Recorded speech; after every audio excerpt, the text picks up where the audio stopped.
Les Hongrois blindent leurs frontières. Pour les migrants, de l'autre côté, les conséquences sont catastrophiques. Nous nous rendons en Serbie, à la rencontre de ceux qui font si peur aux Hongrois. Ils ne sont pas très nombreux. La vague s'est interrompue. Dans ce camp, un ancien chenil, vivent 130 migrants. Ils sont bloqués ici depuis des mois.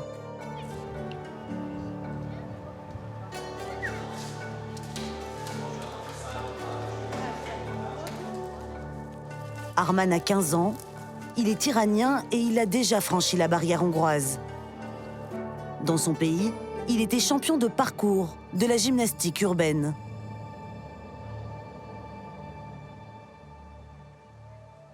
Je peux sauter par-dessus sans problème.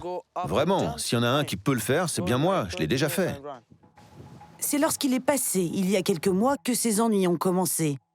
Il s'est fait prendre par les chasseurs de migrants, la nouvelle unité de l'armée. Les policiers ont débarqué, ils ont commencé à nous frapper en nous criant « fils de pute ». Et une fois qu'ils ont fini de nous taper, ils ont mis tout le monde en cercle comme ça. Et là, chaque policier a recommencé à nous taper, encore et encore. Ensuite, pendant 10-20 minutes, ils nous ont envoyé les chiens.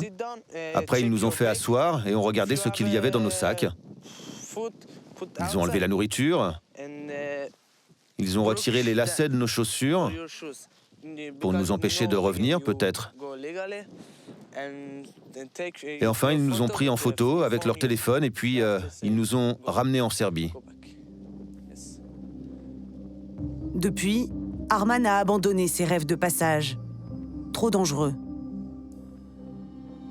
Il existe pourtant un moyen de franchir la barrière légalement. Sous la pression internationale, la Hongrie examine les demandes de quelques migrants.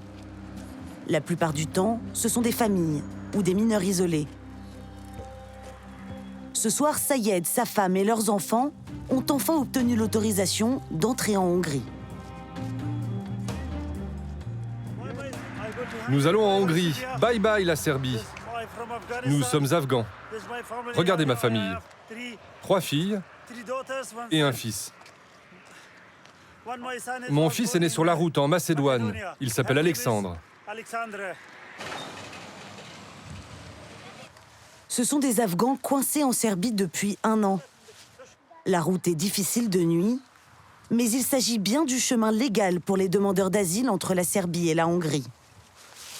Près de 40 minutes de marche, avec de lourds sacs.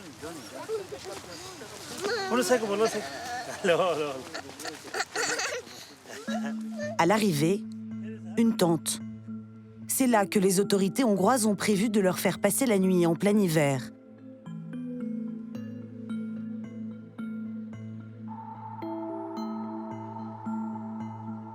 Le lendemain matin, c'est une déception.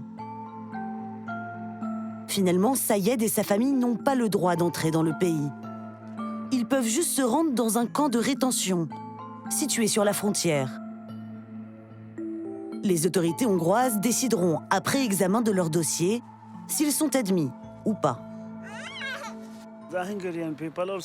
Les Hongrois ne sont pas très gentils. Ils ne veulent pas de réfugiés. Ils n'ont pas de respect pour nous. Ce camp, c'est comme une prison. Sayed veut seulement traverser la Hongrie pour rejoindre l'Allemagne. Mais rien ne lui garantit qu'il pourra le faire. En 2017, seul 1 millier de demandeurs d'asile ont été admis dans le pays. C'est 36 fois moins qu'en France. Il nous est interdit de suivre la famille dans le camp. Les migrants y passent en moyenne 2 mois.